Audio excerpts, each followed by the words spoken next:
Hey, you awesome folks! Thanks for taking this journey of discovery with your guide, Keith Haney.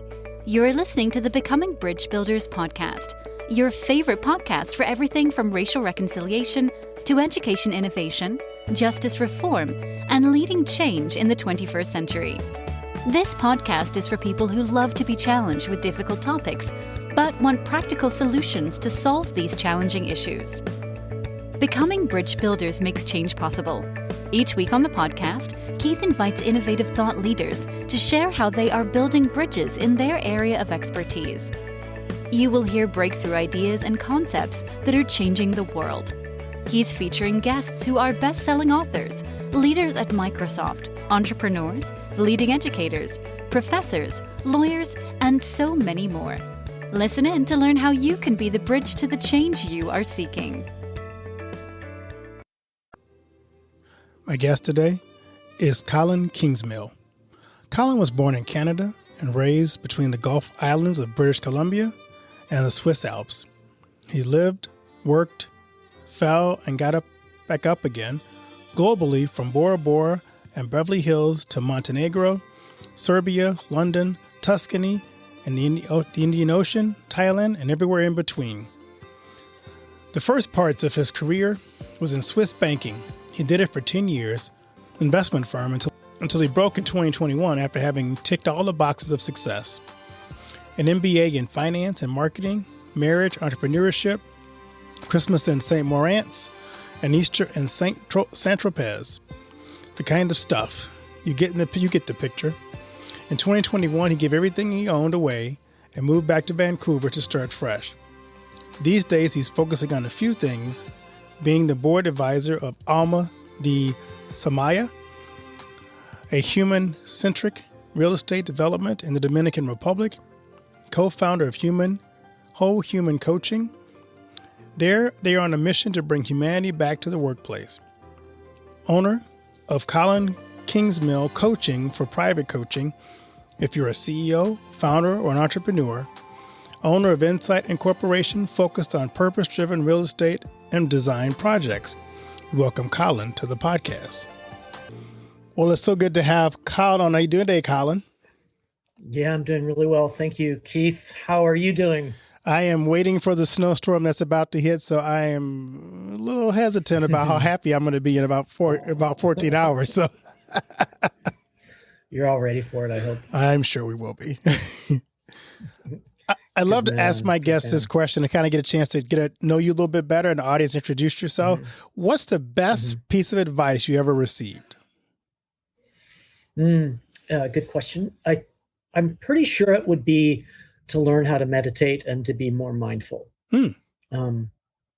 Now, have I listened to that advice ever since I was still? That's a different question, though, right? But that is the best piece. Right. Yeah, that is the best. That's the best place to start. So I looked at your bio. You've had a really interesting career. You spanned a lot of different genres, a lot of different things you've done. I'm just curious, along the way, who are some people who serve as an inspiration in your life? Boy, gosh, there's so many. I'm probably going to have to go from the latest to the oldest. Okay. Certainly somebody like Gabor Maté, who just wrote that book called The Myth of Normal. I know he is an inspiration to me, and he has been for about 20 years, ever since he created or wrote that book called When the Body Says No. So I think he's brilliant, and I'm glad that I intersected with him and get to read his work. Another one, more recent, would be a coach called Martha Beck. And Martha Beck recently wrote a book called The Way of Integrity. And it's all about living an authentic life, but living your sort of true authentic life. So I thought I found that very inspirational at kind of a key pivot moment in my life. And then the classics for me are people like Eckhart Tolle with The Power of Now and all the work that he's done and is doing, and people like Joe Dispenza, who are sort of bridging ancient wisdom and modern science. And gosh, there's so many. I could spend the hour speaking to you about people that I find inspiring, and people like you who are out there working to make the world a better place. So I think we all have our part in that play. Yeah, I appreciate that. It's interesting because you think about the people and when they intersect in your life and how those intersections can change your direction, refine your direction, hone your purpose in life. I remember a couple of years back, 10 years back or so, ran across a workshop about finding your purpose. And I was doing okay in ministry, but it became really clear as I sat down and looked at what my purpose was supposed to be, that my life was going to take a dramatic turn from where I had been going. And I still to this day remember defining that purpose has kind of clarified what the next phase of my life was supposed to be. So yeah, those people in those moments stand out because they do have such impact on us. Well, yeah, I mean, I think you can there are people that are helping us change the world, and they can help you pivot, right? And so often we get stuck in our ways and our beliefs and our stories and things like that. So anybody that can help us pivot out of that should be celebrated, because they are life-changing, right? I mean, there's other people I could go down the list there of people that have had a massive impact on me personally over the years. So what's also neat about it is that the fact you're a coach, because at different points in my life, I've always hired a coach. Sometimes it was just because I wanted clarity. Sometimes it was kind of like there's some place that you talk about, like you said, I mentioned you were stuck and you wanted to get beyond that stuckness. But I found that coaches are invaluable to, if they do it well. I had a couple coaches who I end up coaching them when they're supposed to be coaching me. But when they do it well, it's drawing out of you what the next phase of life is. Right. I mean, I think those are the best conversations, right, between coaches, or not. Those are the best conversations that you can have with coaches when it's not a kind of one-way broadcast, right? Or it's not letting you, sort of straggle and be left alone for a long time. It's really when they can have an impactful conversation. And I love that, the idea of conversation, because coaches shouldn't be seen as, I don't know, I'm better than you, or in some sort of power position. It's just a sounding board. And you're right. If the coach is well trained and well informed and knows what they're doing, then they can provide a lot of clarity for you, especially at sort of kind of key pivot points and intersections in your life. And look, it's only getting harder out there, right? So, yeah. Good for you for hiring a coach. Here's a pitch. Yeah. Hire me. No, there you go. No, I like that. So I only touched on your story when I introduced you. Kind of give us your give us the backstory. Sure. I kind of see my life in 3 chapters. The first chapter was very much about sort of the traditional trappings of success, right? So have this and do this and be that, and then you're going to be happy and fulfilled, right? And that sort of worked until I was about 35, and I achieved all of those things that were on that list, and felt very just felt very empty and unfulfilled, and sort of life without meaning. And I was very ambitious back then, ambitious towards a destination of quote unquote success, and it was amazing. I mean, I traveled the world and went to incredible places, and by every standard I was living an incredible life in Switzerland and in Canada and internationally. And I really woke up one day, it was sort of about 2001, and I said to myself, all of these things that I've been working for 15 years are unfulfilling. They're not. They're all external. They're all material. They're all, everything that we're kind of taught, right? That we're supposed to have and do and be and act and perform and et cetera, et cetera. And if you do all of that, then your life is going to be fulfilled, right? Well, mine wasn't. So I made a big pivot at that point, and I had a bit of a sort of a spiritual awakening that day, actually, and just quit everything, gave everything away, decided to move back to a place. I was living in Switzerland and I was in banking at the time. And, pardon me for that, but forgive me for that, I should say. But like, I got into something that I felt was much more rewarding. And so I spent the last 20 years in international real estate and international development. And I loved it. I mean, it was, lots of travel, lots of incredible people. And like I said in my bio, I've kind of been there and seen that all around the world. But there was something still inside of me in that chapter 2 that really wasn't, what's the word? I really still wasn't feeling totally aligned to my purpose in life and my mission and why I'm here. And, I have to tell you, Keith, that really now is what I've realized in chapter 3. Why am I here? What's my purpose? What's my mission really?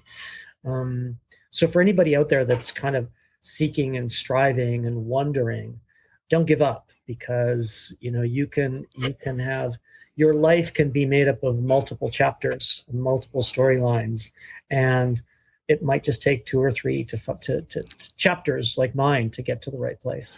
I love that. So knowing it, you're in this 3rd chapter of your life, this question is probably really relevant for you. So what is your why now? Stay with us. We'll be right back. And now a word from one of our sponsors, For Freedom Mobile. If you're using AT&T, Verizon, or T-Mobile, then you're being tracked. Mobile providers collect your location, communications, internet activity, even your financial transaction. They sell that data to anyone willing to pay for it and provide it to the government without a warrant. Switch to For Freedom Mobile, and you won't ever have to worry about big tech or Big Brother tracking you through your mobile phone again. For Freedom Mobile provides secure, unlimited talk, text, and high-speed data for just $29.99 a month, and it includes free internet roaming in over 200 countries. Sign up for the service by visiting forfreedommobile.com and using the promo code BRIDGEBUILDERS to get your first month for only $9.99. See forfreedommobile.com for details, just like the number 4, freedommobile.com.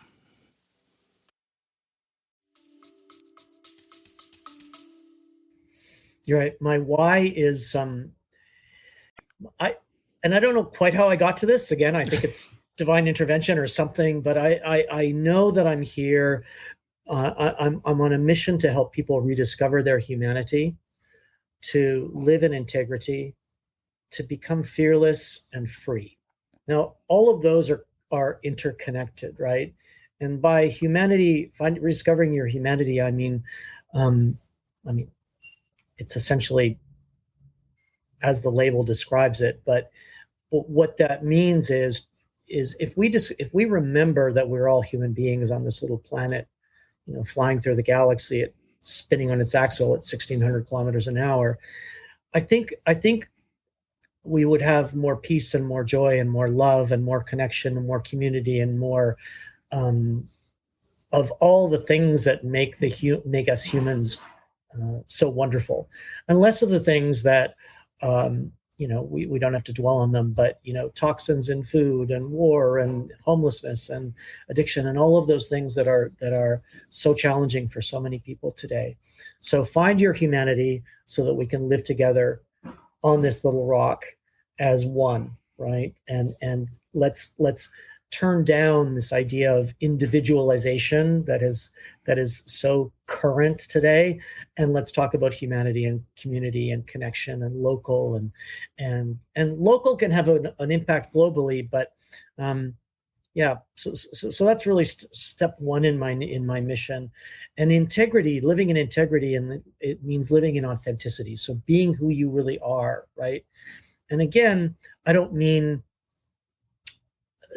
trying to distinguish yourself from everybody else, which I think is so current these days. Everybody's got something, different and special. And I'm like, we're all one, right? Right. So I'm fine with your pronouns, but let's come together and recognize that we're united. And if you live in authenticity and you live in integrity, it might be hard, right? That the adjustment might be hard. You might lose friends, you might lose family members, you might quit a job, you might do something, but living in integrity really means bringing your power to the planet. And if you can bring your power to the planet, you can become fearless, right? And living and working without fear, I think, is an incredible, precious thing that we all deserve. And lastly, if you can connect with your humanity, live in integrity, be less fearful. And fearful, as you know, Keith, it comes up and it shows up in anxiety and depression and, all of those challenges that we're having around health in our countries, yours and mine.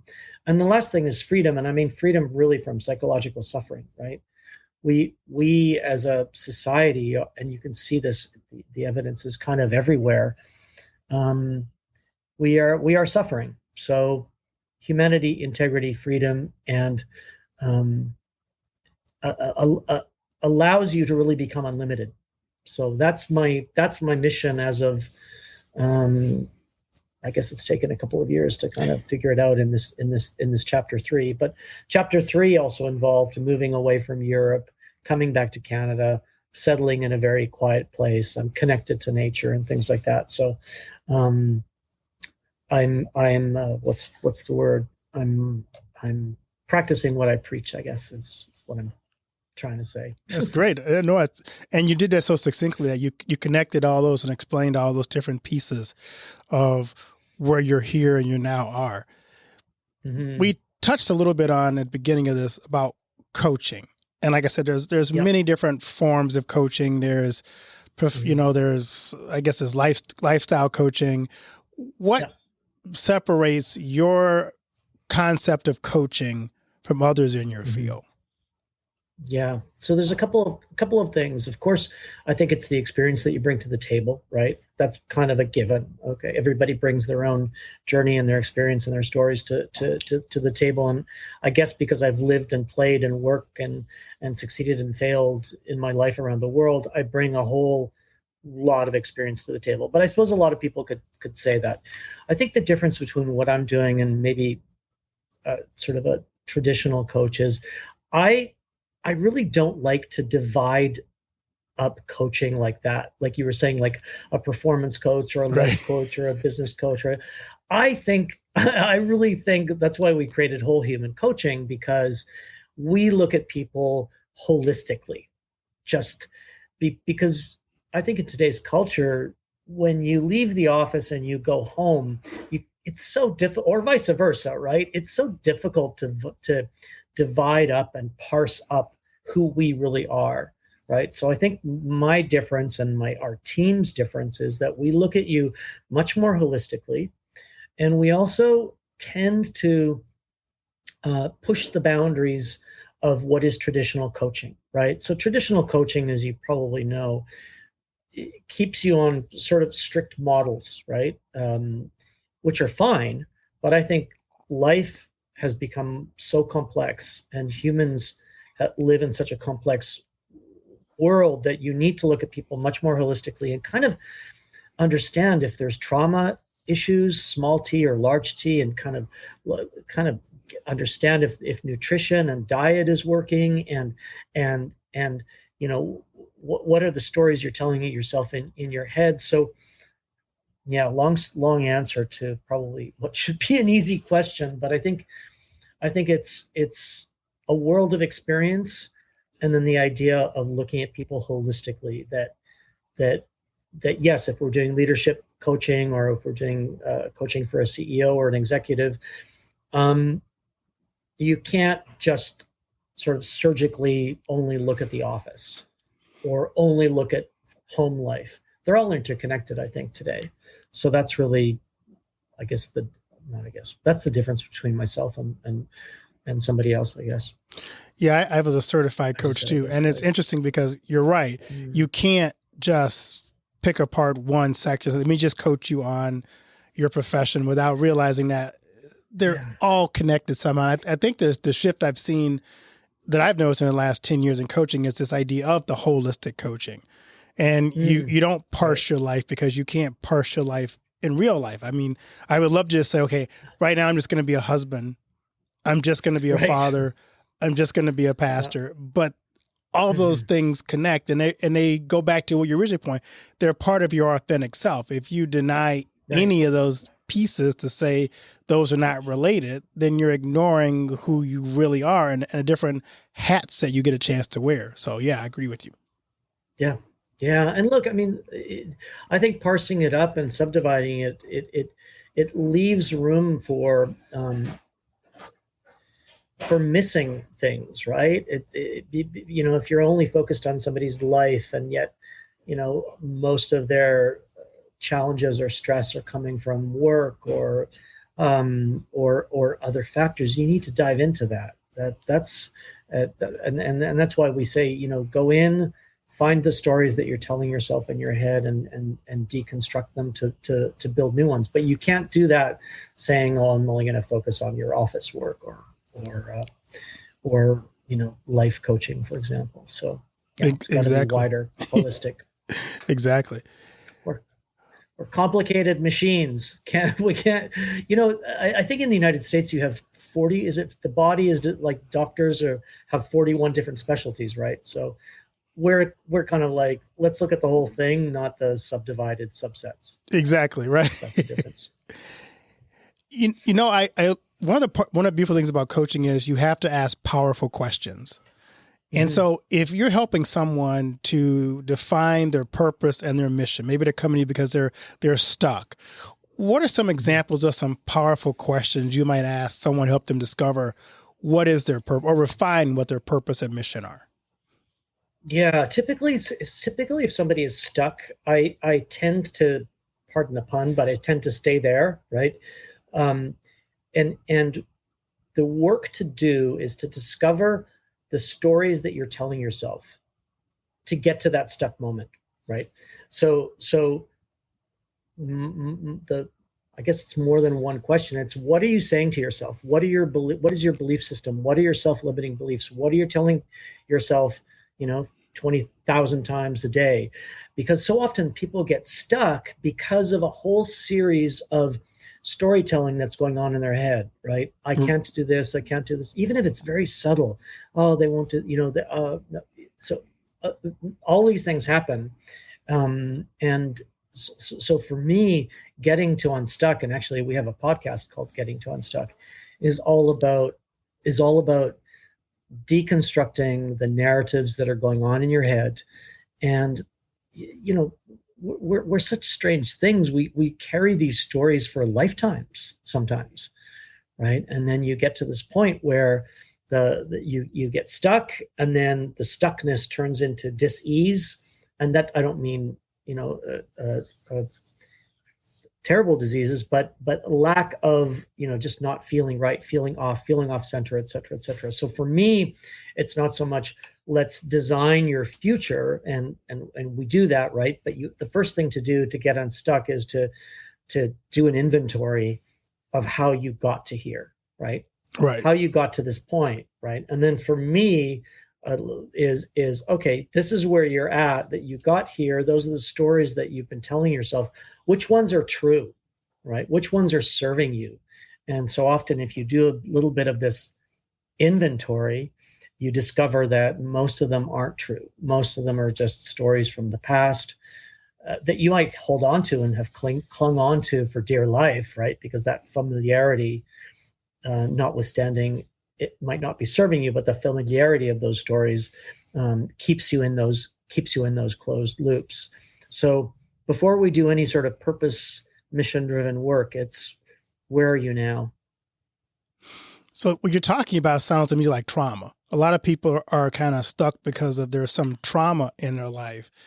And as a coach, one of the things I know I've struggled with in the past with helping clients realize is that the trauma or the stories we tell ourselves, because what trauma really is those stories over and over again that we get trapped in those loops in our head that we can't get out of. So how do you help people deal with the unresolved trauma that may be the thing that's holding them back? Mm-hmm.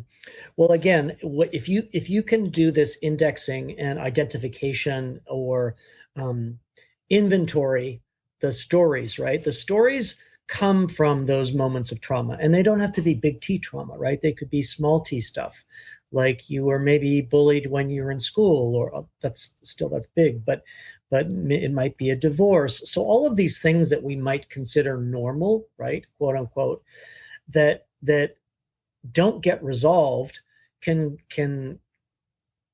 take you through a life. And I use this metaphor of you are looking at life through opaque lenses, right? It's like having 4 sets of glasses on that are all opaque. You can't see clearly. So, Right.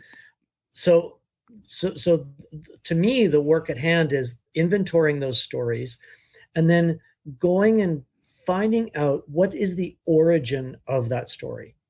And so often we're not taught this, right? We're not taught to look at our belief system and look at our narratives and stories and figure out where the origin story comes from. And so often, if you can work through with somebody, what is the origin story of that particular belief, right?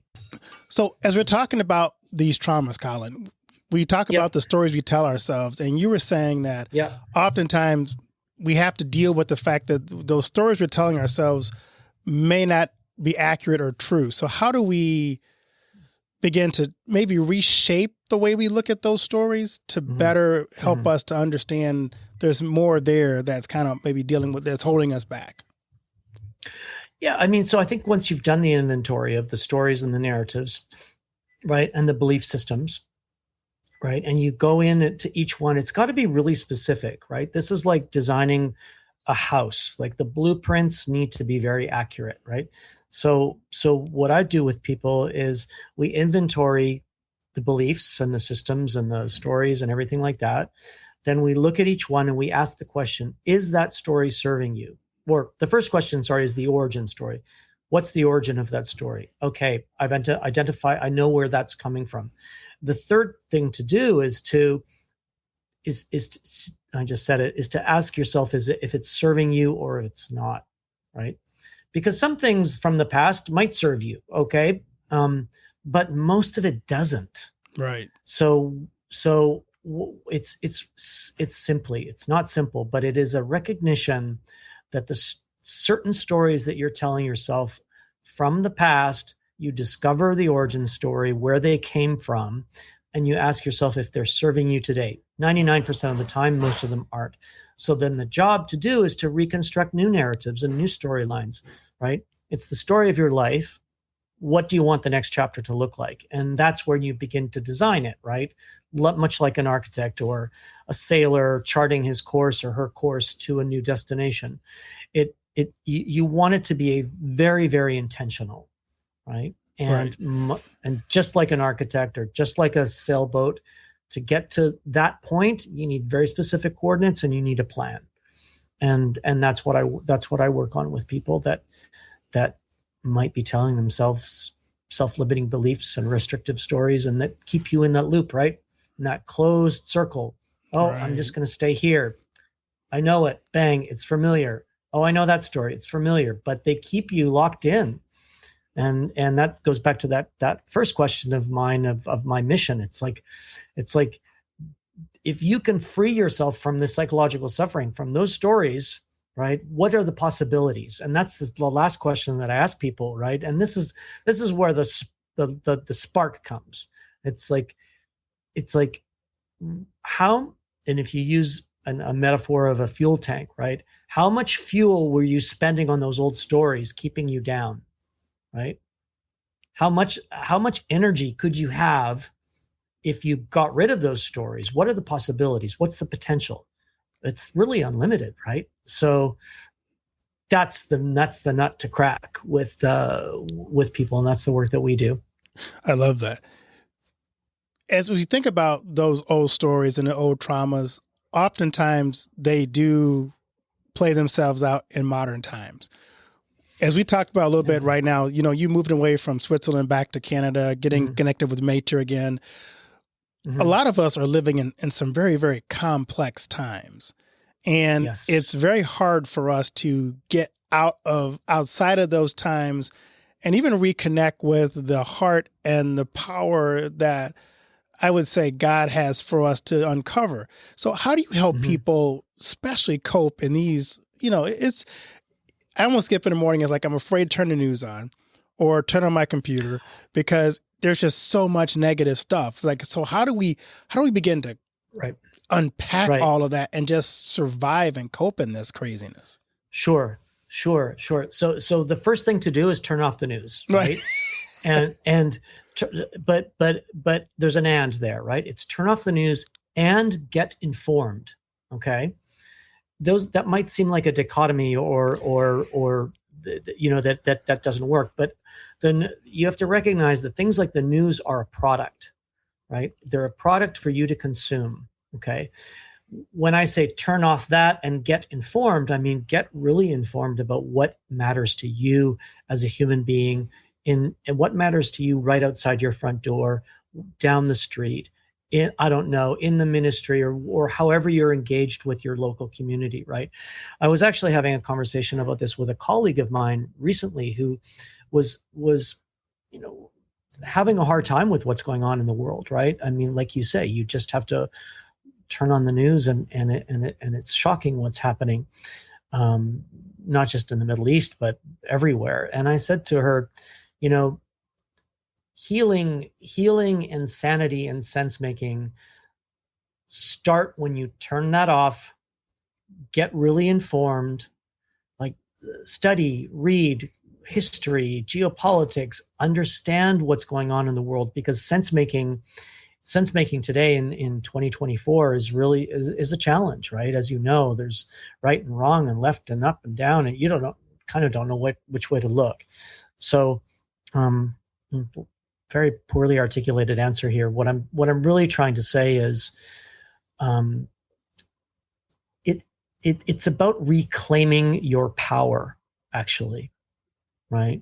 So turning off the news, getting informed, be informed about what you need to be informed on, and recognize and understand that healing the world starts right here with you, right? And healing society and culture and everything, and even the climate and the environment, it starts with you. And it's an intentional, I call it creating a personal protection system, right? Like it's almost like having your own kryptonite security system around you. And the way to do that is to have a very clear idea of where you're going in the world, right? So we call it your personal and professional toolkit, your leadership toolkit. Understand what your personal brand is, and that's connected to your purpose and meaning and why you're here, right? And the third element of that sort of tripod of personal protection is to sense make in the world and to understand how it all actually works. And there's long form podcasts and there's books and journals and Substack.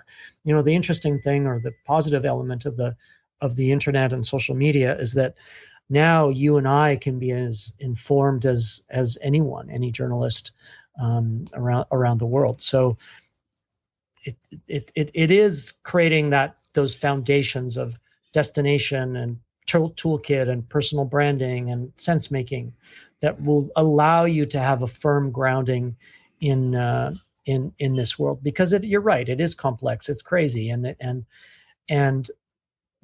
but at the same time, there's a lot out there. There's a lot of people that are doing good. There's a lot happening around innovations and technology in the future that are all extremely positive, right? So and there's great resources out there for not sitting and doom scrolling all day. Right. There was a great video, I'll send it to you, that I saw recently. It was like the antidote to the doom and gloom. And it was it's on YouTube, but 5 futurists. So people that are looking at trends and mega trends in the future, and they're really positive. So I guess long answer, short, pull yourself back, pull away from the junk food, right? And I don't mean just the McDonald's. I mean, pull away from the junk food that you're consuming, right? And get enriched. And that'll give you a solid, a much more solid foundation to deal with the scary stuff. That's good advice. So Colin, I'm curious, what are you excited about in this phase of your life? It's really just expanding my mission. And it took me until I was in my 50s to figure it out. And that's why I'm on it, because I think, you don't have to wait as long as I do. You don't have to go through 3 chapters like I did. You don't have to be divorced and bankrupt and depressed. And, you don't have to go through all of that, right? There's maybe you have to, but I'm just trying to accelerate people's sense of self and place in this world. So that's all I want to do, is just keep expanding that. That's great. I love to ask my guests this question. What do you want your legacy in the world to be? Oh God. That is, that's a good one. I just want to be able to impact and change as many people's lives as possible. So, at Whole Human Coaching, we're creating a movement. We're creating a movement about bringing humanity back into the workplace and bringing humanity back into the house and the play place. That's what I'd like to be known for and remembered for, that I and my colleagues and friends and associates and people like you that we're working with, that we change the world, make it a better place, make it human-centric and not, sort of corporate centric and the individualization that's happened over time and the divisiveness and the division that's happened. I want to bring it all back to a different time. That's an admirable goal. It really is, because it is so hard to just wake up and push through and to put out positive content, because my goal is to give people positive content, because we have enough negative. Yes. But how do you connect with people that also share that? So you realize that you're not alone in the world, that you're not the only person that wants something better than what we have. Oh yeah. And Keith, I think it feels as though there is an awakening. Yeah. I don't know about you, but just, I was on 50 podcasts last year, and that's just so brilliant that there's thousands of people out there like you and me just wanting this place to be a better place to live on. I mean, it's a little rock flying through the galaxy. Let's get with the program. Right. Unless Elon Musk accelerates things, we're not going to Mars anytime soon. So right. Exactly. let's make this place as best we can, Until the rockets stop exploding, we can't count on that. Yeah, exactly. Exactly. Well, yeah, right. It's going to be a while. So make the best of this. Exactly. That's what I say. So for my listeners who are going, I think I want Colin as my coach. How can they connect with you? Yeah. And where can they find you on social media? You can find me on Instagram, just Colin Kingsmill, or at colinkingsmill.com, or at wholehumancoaching.com. Whole Human Coaching is where we work with teams and leaders and help people rethink and reimagine the workplace and the workforce. And in my coaching business, I work with CEOs and founders and people that are trying to make the world a different place. So I'm easily findable. You can't miss me. Type me up. Colin, thanks so much for sharing your content and for your vision and your I would say your inspiration, because you have a positive attitude, and I like that. We need more of that from people, especially people who are former bankers. And current bankers. Right.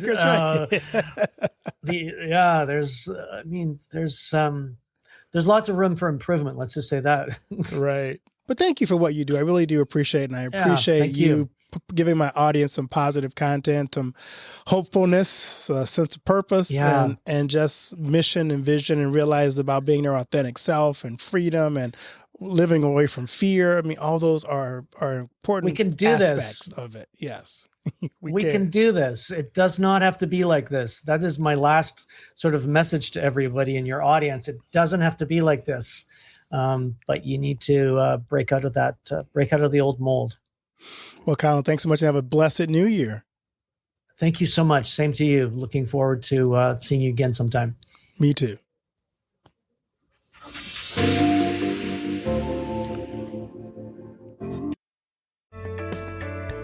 Thanks for listening to Becoming Bridge Builder. If you enjoyed this episode and want to help support the podcast, please subscribe and share it with others. post about it on social media, or leave a rating and review. To catch all the latest from me, you can follow me on Instagram at bkeithhaney and on Getter and Twitter at revheadpin, or on his website at alightbreaksthrough.org. Thanks again, and tune in next time. Do you know that most entrepreneurs hit a revenue ceiling and have no idea why? They're working harder, spending more money, running more ads, but revenue stays flat. My friend Dr. Noah St. John calls this the invisible break. He's giving our listeners a free revenue ceiling audit to help you see what's really holding you back. You'll get a free 30-day membership to NoahBot, giving you access to Dr. Noah's 30 years of experience to help you reach your next level. But hurry, because there's only 50 available this month. So if you're tired of being stuck at the same revenue level and want to finally break through, get your free revenue ceiling audit at drnoahvault.com in the affiliate link that'll be listed in the show notes. Thanks for listening to Becoming Bridge Builder. If you enjoyed this episode and want to help support the podcast, please subscribe and share it with others. Post about it on social media, or leave a rating and review. To catch all the latest from me, you can follow me on Instagram at bkeithhaney and on Getter and Twitter at revheadpin. Thanks again, and tune in next time.